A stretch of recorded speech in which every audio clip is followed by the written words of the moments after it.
In this video, I am going to be making a tier list for all of the different operators in Delta Force operations mode, starting off with DeWolf. So, DeWolf has a motorized exoskeleton which just basically makes you move faster for I think 25 seconds, and if you kill AI, it both regenerates a certain amount of HP and extends the duration. One fun fact is that if this starts at 25 seconds and you kill an AI, it does go up to like 30, so you can have more time than it starts with, which is just kind of a cool feature.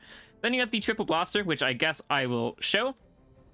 You just whip it out and then you shoot it, and then it's gonna blow up, and that's pretty much all there is to it. You do have two of them, which is nice though, so having two of these is definitely nice, and having it be so that it's like it shoots 3 separate nades kind of means you can spread it out a little bit, which can definitely be useful as well, instead of throwing them all into one place, which you can also absolutely do. Then you have 2 nades, 2 smoke grenades. These are just 2 smoke grenades. Smoke grenades are good for like dropping AI, just like leaving them and getting out of the area, or for confusing players and just getting out of the area. The smoke grenades are always good for a quick escape or a quick flank or reroute or something like that, but they're always useful. So you've got 2 triple blasters and 2 smoke grenades, so that's very good, along with like very fast movement with survivability capabilities built into it as well, with the HP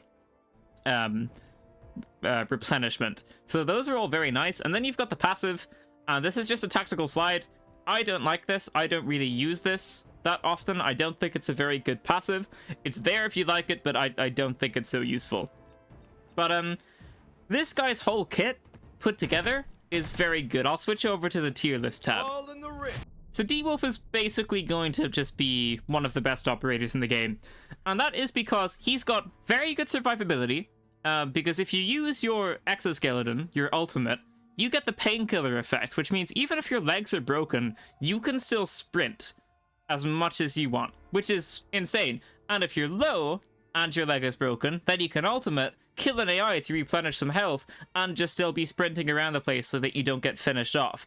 So this is very, very, very, very good for a lot of different situations, and it also is just like a nice movement speed buff. And you've got 2 triple blasters, which are pretty offensive, and 2 smoke grenades, which you can use offensively or defensively. So he's just like extraordinarily versatile, which is a very good thing to be able to be in this game. He can basically do it all, and he's going to be very good because of that. Another thing I should mention is that playing fast in this game is very good, because a lot of the time if you're trying to play it slow and maybe the opponents heard you and you like peek a corner and they're already pre-aiming that corner, you're just gonna die. So if you play fast and you try sprint around the corners to throw off their pre-aim and all of that kind of stuff, DeWolf's going to be an excellent character to do that with. So then we have Vyron, and this guy is cool, one of the coolest looking classes in the game. Let's go to the things here. So we've got QLL32 Crouching Tiger.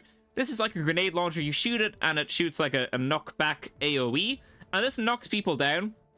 So you do have to go up to them and finish them yourself. It's not like it knocks them down like in Fortnite. It's not like that. It literally just knocks them down onto the floor, meaning you have to go and finish them off yourself. So a few things need to go right for you to be able to make the use out of this.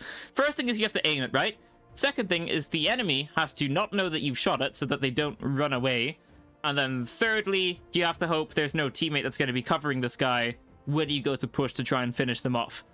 Because otherwise it's not going to do anything. It doesn't do any damage on its own, it just knocks you down. So a lot of things have to go right for you to be able to use this effectively, but if all of those things do go right, it's essentially just a free kill. But it is very difficult to pull off, I would say.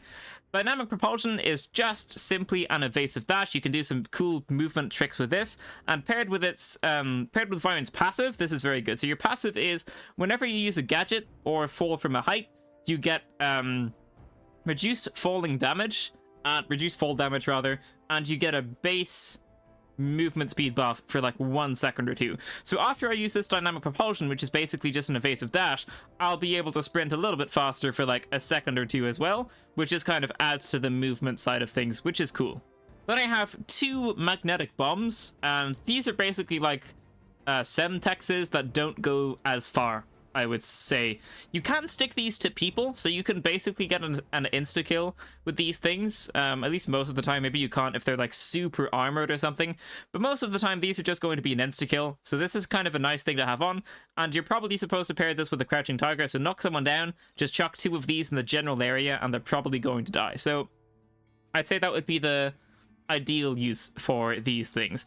But all in all, pretty nice kit, I would say. The ultimate is difficult to use. Dynamic propulsion is definitely nice. You could do some nice flanks with this guy, as shown here. Like, this is a cool little reroute that you could do in-game in a fight, which would be very nice.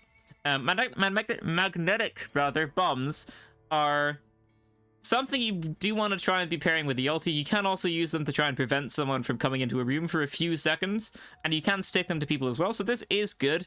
And then your passive is pretty nice as well. So yeah, all in all, I don't think he's fantastic because he's not super versatile. Like, if you're caught out in the middle of the open, you're just gonna die. Like, even if you use your movement buff, it's only gonna propel you a certain amount in the direction. It's not going to save your life, and it's not going to make you impossible to shoot. Your ultimate is pretty difficult to use, and your magnetic bombs are pretty difficult to get, like, some value out of, if that makes sense. So I think I'm going to put Vyron into B, because he's just not that versatile, and I think he's difficult to make the most out of him. I think he's good if you can use him, but I think being able to use him effectively and all of his abilities effectively is probably very difficult to do. And if you just like having the movement aspect, then you should just be playing DeWolf. Next up is Stinger. Stinger is fairly straightforward. Your first thing is a healing pistol. You can either heal yourself or heal your teammates. Very straightforward. This is going to grant you a temporary painkiller effect while also just healing your base health, which is nice. Smokescreen is going to be a smokescreen that you can control and or just tell to go in a straight line without having to control it. This is very nice for just getting away from areas or not being shot at by people, so that's nice. And then you've got 2 regular smoke grenades as well, same as DeWolf had on before. And then your passive is expertly rescue. You use the high tech pistol for more flexible rescues and heals more HP to the rescued. So in operations mode, if I res you as Stinger, no, if I res you as like DeWolf, you're gonna have like 80 HP, and that's going to be your max HP instead of 100, or maybe it's 90, but one of those. So your max health is going to be reduced, and as Stinger, that is not going to be a thing. If I res you, you're going to be back to full health, which is nice. So he's very straightforward, just he's the healing guy, and the not being shot at enemies guy, and the reviving guy. So he's just the pure support, as supporty as you can get, I would say.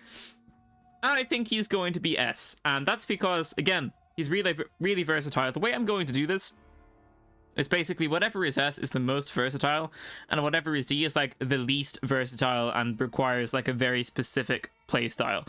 Because I think that makes sense for this game. Like, you want whoever has the highest chance of performing well in the most situations and the most areas. So I feel like that's fair.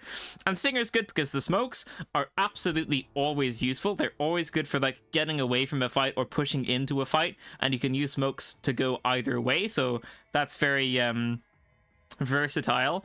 And then your heals are always going to be useful. Like, you're always going to be taking damage. Your teammates are always going to be taking damage. So always be able to heal yourself and always being able to get the painkiller effect is very, very, very nice. And your passive is like decent as well. So just again, like someone it's not like super versatile, but with Stinger he's like just always extraordinarily useful, which is why he's going to be an S tier. He's just like always going to be a good pick, and he's never going to be a throw pick or anything like that. Then we have Toxic. Your Dragonfly, which is your ultimate, reduces your enemies' HP over time, and their hearing and vision as well. So this can be good for, you know, pushing people, and the person has to do an animation. You have to like do an action to get rid of it. So when you hear someone getting rid of it is when you want to be pushing and shooting them after their health gets low or something. And you probably want to try and shoot them in the legs as well with this, because it's not going to be very many shots if they are low. So this is a very good ultimate. It's very good to reduce the maximum HP of your targets. That's great. But I think the rest of her kit is where she falls short. So, Adreno Boost deploys a UAV to buff nearby allies, enhancing their handling and reducing hit flinch. So handling is how quickly you ADS, and hit flinch is how much you flinch when you get shot at by other people. And if you get a kill or assist during the buff, you'll get a stronger buff next time. So, this is good to use against AI. And it's good if you're using like an LMG or something with really bad handling. But generally, I don't think this is going to be so useful. Like, you have to know someone's around you, use it, and then have it active while you're still going to be shooting the person, if it's like a real player. And I feel like doing all of that is a little bit awkward, and, like, there are other abilities that are better. Like, this would be cool if it was, like, a passive or something, but it's not. It's an actual ability, and I just feel like it's not really worthy of being an ability. I don't think it's too fantastic. I feel like it could easily be a passive that was like, Toxic gets faster handling and reduced hit flinch, and then that would be it. I don't think that this is great. Then we've got the blinding gas, which you throw a blinding gas grenade that blinds enemies within range. So this is effectively just a black smoke grenade, and that's all there is to it. It's not like, that's it. It's just another smoke grenade that's black instead of white. And that's it. And you only have one use instead of two uses, like DeWolf and Stinger. And then you have Swift Healing. Reduces the time it takes for squad mates to use consumables in operations, and reduces the time it takes for them to start healing after being injured in warfare. So this is a good passive. So she's got a good ultimate and a good passive, but these two abilities, the Adreno Boost and the Blinding Gas, are not good, and you only have one Blinding Gas as well. Like, this is just, it's not fantastic, and it's not very versatile. And for those reasons, I think I'm going to be putting her into C. She's very hard to use, more so than Vyron, because with Vyron, you know, you shoot your ultimate, and if it lands in the right area and then it hits someone, then that allows you to push, because they can't do anything. That's great. But if you're Toxic, you have to use your ultimate, hit someone with your ultimate, know that they've been hit, and then also know when to push, because they're not like, it's not like they can't move. It's not like they're paralyzed like with Vyron's ultimate. They can still move, and they can still shoot you in the face with a shotgun and just insta-kill you while they're being affected by your thing. They can also get rid of your thing very quickly, or maybe it's going to be difficult for you to know when they're doing that. So I feel like it's going to be harder to make more use out of your ultimate than Vyron with this person, and it's pretty difficult to make use out of it with Vyron. And then your abilities, I feel like, just simply aren't good enough. Like, your passive is nice, but one blinding gas grenade and then like an Adreno buff as well, or Adreno boost or whatever it's called, it's just not really that good, I would say. And she's not very versatile. Like, the smoke grenade, the gas grenade, the blinding gas grenade, which is essentially just a smoke grenade, is fine, but why would you go with someone that has one of them when you can go with someone that has two of them and like an easier ult to use? I just genuinely don't think she's particularly good right now. Don't get me wrong, I think she can absolutely destroy you if she uses her ulti really well and then pushes at the perfect time. I mean, she can absolutely destroy you if she does that, because you're going to be super low in health, but I just think it's pretty hard to get that done. Next up is Shepard, and this guy is pretty cool. His ultimate is Sonic Paralysis. You can use this, if you hold down X, it will deploy stationarily and last longer, and if you tap X, it will move in a straight line and it won't last as long. This suppresses enemies within a 30-meter radius. It reduces their fire rate. It destroys enemy sonic devices like Shepard's Sonic Trap, and it interferes with recon devices as well, like the little recon things that the recon classes are able to scan and like look at to see where you are. So it interferes with those. But also, what this doesn't say is that it makes your vision blurry, and it makes your hearing a little fuzzy as well if you try pushing into this. So this is a fantastic thing to use if you're like a little bit low and you know people are around and you just want to chill in a room and just get a heal off. You want to use this inside the room that you're in, and then they aren't going to want to push into the drone rune, because that's going to be quite scary. They're not going to be able to see properly. They're not going to be able to heal properly, and you might have traps around the place. So this is great to just put down if you don't want to get pushed. You can also use it to push into an area, but I find myself not really doing that most of the time. But you can absolutely use it for that reason. Then we have sonic traps. These are just little mines that you put about the place. They've got quite a large blowing up radius, and when they do blow up, they do a bit of damage, and they temporarily make it so that you can't move so quickly as well. They temporarily slow you. You can't, so this says that the trap cannot damage the same target consecutively, but it actually can. All you have to do is just not put them in the exact same place, but you can still have their AoEs overlapping, and you can still consecutively damage someone, if that makes sense. So that text here is a little bit misleading. You can still put 2 traps next to each other and have it so that an enemy walks into both of them at once. So if there's like an enemy coming in from a doorway, you can place it on the left of the doorway and on the right of the doorway, and it will damage both of them. Like if I put it... Can I pause this? Hold on, let me go back. Oh my god, I can rewind this. I had no idea.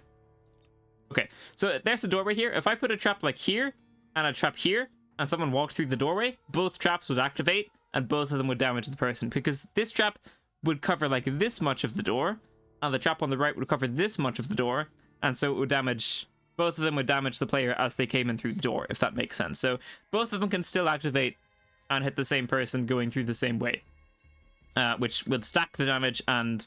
Well, probably wouldn't stack the slowing effect, but it would stack the damage. So these are just mines, basically, and they're good.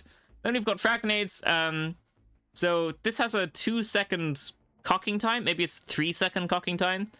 It seems a little bit longer here, though. But I think it's like... Maybe it's 4.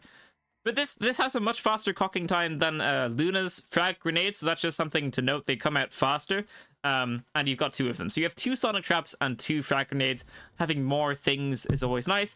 And then sonic defense is your passive, uses the hand device to generate anti-phase sound waves to reduce damage from blast waves. So you're basically stronger against other people's frag grenades, which is kind of nice. Probably from like DeWolf's triple blaster as well, so a decent passive.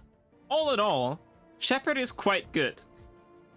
I would say he is a little bit versatile, because whenever you're low and someone tries pushing you, which is a situation that arises quite a lot of the time, putting down your ultimate and just waiting and then going for a heal while that ultimate is active is a very good way to just kind of like reset the fight and pop your mines down and maybe get some frags cocking and throwing them and trying to get the enemies low. Like your drone being put down in a small room where you run to and hide after being shot at is a very good way to just reset the fight and get yourself healed up and back to full. And also, if you're playing stealthily and sneakily, your mines are second to none. Like, just waiting for an enemy to walk into a trip mine and setting them up right is essentially just a free kill 99% of the time. If someone walks into both of your trip mines, it's going to be a very easy finish, especially if you're ready to start shooting at them.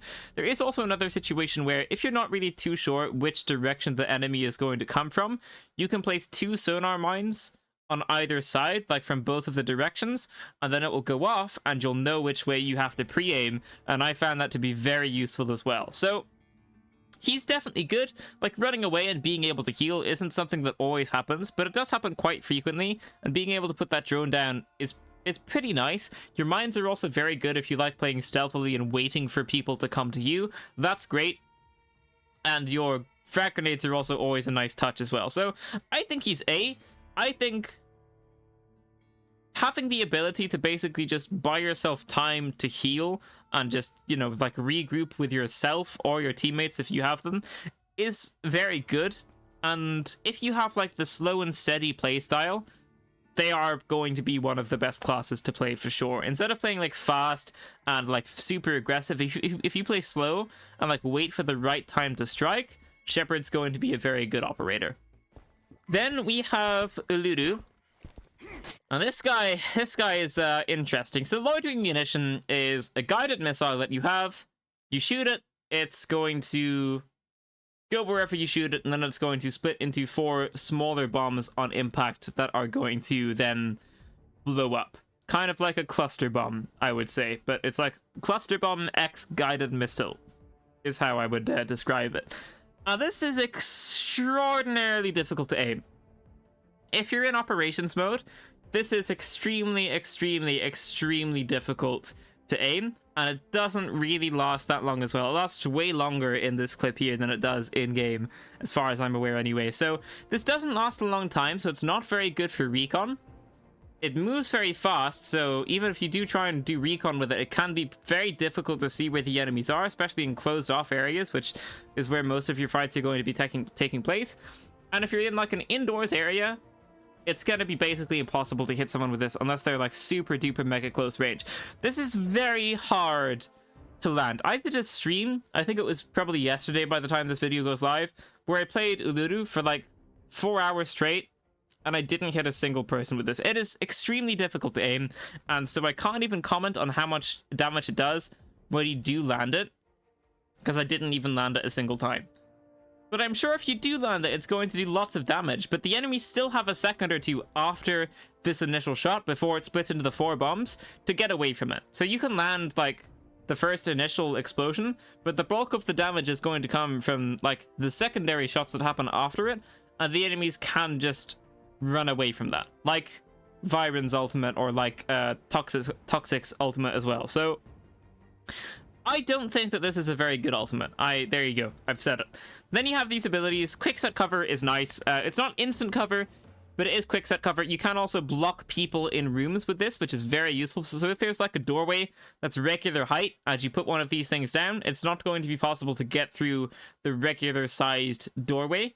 So that's very nice. You can trap people inside and then pair it with your fire grenade, which we'll get to in a second. And then it's also just good for instant cover. Like if you've got a second or two to put this thing down after someone starts shooting you, if their aim is good or something, then this absolutely can save your life. This can be a very good thing to have on you. Or if you're like by a car, but they can shoot your legs underneath the car, you can just throw this, you know, slightly behind the car so that they can't shoot your legs, and stuff like that. This can be very good to have on you. And then you're supposed to pair it with your composite incendiary, which is basically just a pyro grenade, and this thing does direct health damage. This directly affects your HP. It doesn't do damage to armor, it just only damages your HP. So you've got 2 of these. You have 2 quickset covers and 2 composite incendiaries. By the way, quickset covers do last a certain amount of time, but by the time it destroys itself, you'll have another one. So just as an FYI rather. Composite incendiary is a fire grenade. You throw it, it has a fire AoE. It does a lot of damage very quickly. If you stand in it for like 4 seconds, you're just going to die. So these are very strong. I think 2 of these kills a machine gunner, like the big guys with the big helmets and the big machine gun. 2 of these will just kill them. So they're very strong. And obviously you can pair it with this barrier as well, and it will burn through the barrier. So if you trap someone in a very small room and you have your barrier there, and then throw the grenade at the barrier, it will create an AoE, a fire AoE, and you can damage people on the other side of the barrier. So it's very niche, but it would definitely be cool to do that. Both the barricade on its own and the fire grenade on its own are both good. And I would say pairing them together is probably quite niche, but they're both good individual abilities regardless. And then your passive is battle hardened, stronger resistance to slowing effects from fractures, and class gear. So yeah, pretty self-explanatory. So I'm going to put Uluru into B. I don't think he deserves C. The ultimate can be good for recon, if you kind of know the general direction of where the enemies are and you want a precise location. It can be good for that. And I'm sure if you can actually land your shots, it can probably do some good damage as well. The enemies do have a second to get away from it, but if you're shooting at someone, you know, inside a room or something, it's probably going to do a lot of damage to them.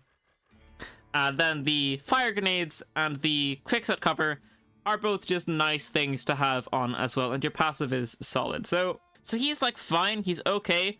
He's not super versatile, he can't move fast, he can't scope people out really. I think I'm going to be putting Uluru into B, and that's just because he's fine. I think it's going to be, you know, somewhat challenging to make him worthwhile, similar to Vyron and Toxic, but I think he's significantly easier to play than Toxic. Your quick set cover is like very straightforward and it's not so difficult to use. Very good to just lock yourself in a room and just heal up and make it so the enemies can't come in. And if there are 2 doorways, good for you because you've got 2 quick set covers, so that's no problem. And, you know, if someone starts pushing in and they try and shoot you from the outside of the door, you can just throw your pyronade and it will go through the cover. So he's very good for just like fortifying an area and just healing himself up, or setting up traps. Maybe waiting for someone to go into a room with a choke point, putting a trap there so they can't get out, and then using your ultimate and your Vyron or something like that, so he can be good for that as well. He's not going to be very good out in the open, but you do have the guided missile. I think that's going to be good indoors, but harder to aim, and then maybe worse outdoors, but easier to aim, I would say. But I think he's fine. I don't think he's exceptional at any one thing. I think he's just kind of like a weird character with a unique kit, a very unique kit, I would say, kind of like Hackclaw. And you can just, if you like him, then you can play him, and if you're good with him, you'll have a good time, and if you're not, then you won't, is probably how I would best describe it. Next up is Luna, and Luna's good. I mean, Luna's pretty good. She has a detection arrow, so she scopes people out pretty well. You just shoot it over the person and it's gonna mark the person. She also has, her passive is like, when you damage someone, you're going to be able to mark them, and your teammates are going to be able to see where they are as well, and that's the same with your ultimate. So if you shoot someone and they're marked, your teammates can see that, and if you mark someone and they're marked, your teammates can also see that. So both of these are good for team play. Instead of having to ping someone or describe where they are, they're just going to be able to see the marker. So this is good both outdoors and indoors. You'll know when someone's peeking or not, so you can kind of like start shooting before they come around the corner if they're marked and stuff like that. And this is also good, very good for pushing people that are low, so you know where they are, so you can try and pair it with a nice frag grenade or something. Very good ult and a very good passive. Then we've got Volt Arrow, and this is going to do damage over time. You can stick it to people so that it's not possible for them to get away from it. That's cool to do. Doesn't do a crazy amount of damage, but it does do a decent amount of damage. You don't really want to be standing in it for too long. You can also ricochet it off of certain things, like that door right there. And of course, if someone gets hit, it's going to pair with your passive, and they'll get marked. So yeah, you're going to want to use this, like, if you don't want someone to push into you, you want to use it there. Or if someone's like down, it's pretty quick to just shoot this into them. And if like a person's trying to res the downed teammate, it's going to mark the person that was trying to res as well. So that can be very good for like preventing a down and maybe trying to trick the person that's going to res into trying to res, and then they're marked or something. So this is like a pretty versatile ability. And then you've got 2 frag grenades. So you've got obviously 1 ult, but then you have 2 volt arrows and 2 frag grenades. And the frag grenades take like 5 or 6 seconds to cock before they blow up as well, so just be aware of that. But you've got 2 of each. Nice passive and nice ult. So where am I gonna put her? I don't think I can put her into S, because DeWolf and Stinger are both really like always useful, I think, as a solo. Luna's like a close second, so I think I'm going to put her into A. Maybe I'll move everyone down a tier. How about that? I think we might go with that, and then I'm using all of the tiers. So, yeah, I mean, I could have labeled this like S+, and this S, and then like A, B, C, but I'm not going to do that. I'm just going to leave it how it is. So, yeah, that's where I'm going to put her, because DeWolf and Stinger both have the ability to heal themselves, and they both have smokes, which are very useful in a vast majority of situations. And DeWolf has very good movement, and Stinger can obviously heal himself. So I feel like both of them are just like extraordinarily either versatile or like always useful.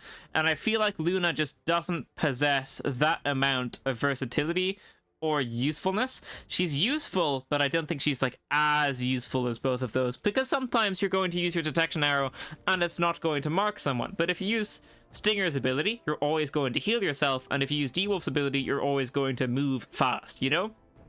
So I do think she's very good, but I think DeWolf and Stinger are going to be more useful in more situations. And then lastly, we have Hackclaw. So we're going to look at her. You have the signal decoder. You're going to use this, and it's going to mark people around you. Up to 6 people is what it marks, and it's going to show a line to how to get to them, which you can pair with your flash drone, which just blinds people. This has a pretty big AoE as well. So it blinds someone, makes it really hard to see for a while, and it will follow the selected yellow trajectory of your signal decoder. So you can use this and then use your flash drone to make it follow whichever line you are looking at, which can be very useful. You can get a flash off on the person before you even see them, which is very, very nice.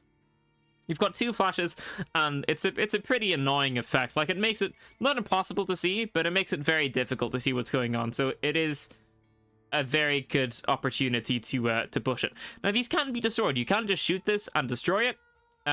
So that is worth noting. But you've got 2 of them, and you can pair it with your ulti, so that's pretty nice. Then you've got the data knife. Now, this doesn't insta-down someone, but it does break their armor. So, like, I'm sure it can insta-down someone, maybe if they've got, like, gray or green armor on. But I think if they've got, like, blue or better, now I'm not sure if those are the actual numbers, but in my experience, more often than not, I don't down people with this, I just crack their armor. So it can be very good for getting people low, but I feel like it's not going to be the best for trying to kill people, because if you're going up against, like, blue, purple, gold, red gear people, I just don't think it's going to kill them.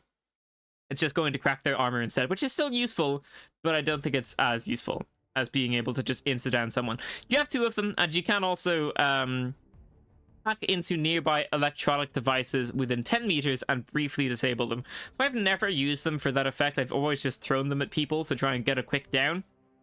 But I'm sure it can be useful for hacking into a Shepherd's sonic traps or something, and then just sneaking past and shooting Shepherd in the back when he doesn't know you're there. And you do have 2 of them as well. So 2 flash drones, 2 data knives, 1 ulti, and then your passive is one of the best passives in the game, along with Luna's, I would say. Increases movement speed while in stealth or crouching with reduced noise. So normally pressing caps lock to slow walk is pretty slow while being pretty quiet, but with Hackclaw, it's very slow. I mean, it's somewhat slow while being very quiet, if that makes sense.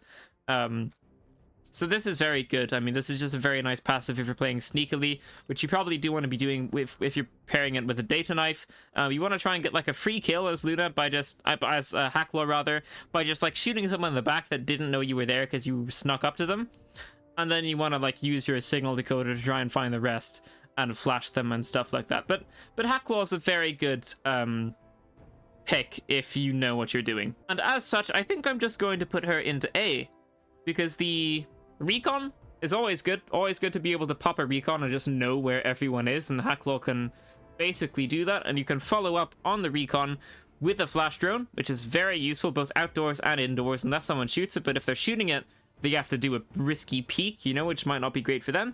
Your throwing knives are good, they're solid, and your passive is very nice as well, especially if you're solo, and because you're gonna want to get a free pick first and then try and 1v2, because that's a lot easier than a 1v3. So playing slow and playing sneakily as Hackclaw is very good. There you have it. It's toxic, just not super versatile and pretty difficult to use, I would say, and she's not very forgiving. Vyron and Uludu, slightly more forgiving while still being a little bit difficult to use, but they do have their uses in certain situations. Then we have Shepherd, who can be useful in slightly more situations, I would say, while also having the traps, which are pretty good. And then both the recon classes are in A, just because recon is very useful and they're both quite good at what they do, and I feel like their 1v3 potential is pretty high. And then DeWolf and then Stinger are both just very, very, very, very versatile picks that both have the capabilities of regenerating their own health, which is also like super good for 0 to hero runs and stuff like that, which I feel like a lot of solos would be doing. So this is like mainly for solos, but I think it would also be the same for a trios tier list. I think, you know, having like 1 Stinger or DeWolf and 1 Luna and Hackclaw on your team would be great, and then probably like one of the other 3 as a third would be okay as well. But honestly, if you had like 1 DeWolf, 1 Stinger, and then like another DeWolf, that also wouldn't be bad, you know? But I think like one DeWolf, one Stinger, and then one Luna or Hackclaw would be a very good team comp or something like that for trios. But again, this is for solos, so. But yeah, there you go. I think that's where I'm going to leave it. So thank you so much for watching, ladies and gentlemen. That is going to be it for this video. If you liked it, leave a like, subscribe, and I will see you in the next one. Farewell.